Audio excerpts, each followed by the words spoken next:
viewers, welcome to my channel Easy 60. இன்னைக்கு Tamil Nadu syllabus standard 10 chapter 8ல example number 8.25 ஒரு ஈஸியான 2 மார்க் சம் பார்க்கலாம். P of A, B of B, P of A intersection B இது மூணுத்துக்குமே value கொடுத்துட்டு P of A union B யோட வேல்யூவை கண்டுபிடிக்க சொல்கிறாங்க. இப்போது அடிஷன் தியரம் ஆஃப் ப்ராபபிலிட்டி படி P of A union B கண்டுபிடிக்கிறதோட formula P of A plus P of B minus P of A intersection B.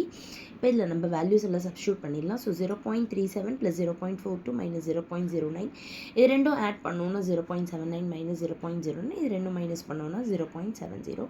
So ரொம்ப ஈஸியான sum. So P of A union B கொடுத்துட்டு P of A intersection B கண்டுபிடிக்க சொன்னாங்கனாலும் இதே formula தான். இதில் P of A intersection Bயை கார்னர் பண்ணோம் அப்படின்னா நம்மளால் P of A யூனியன் Bயோட வேல்யூவை கண்டுபிடிச்சிட முடியும். ஸோ இதே மாதிரியே மாடலில் இருக்கிற மற்ற சம்ஸையுமே பார்த்து நல்லா ரிவைஸ் பண்ணி வச்சுக்கோங்க.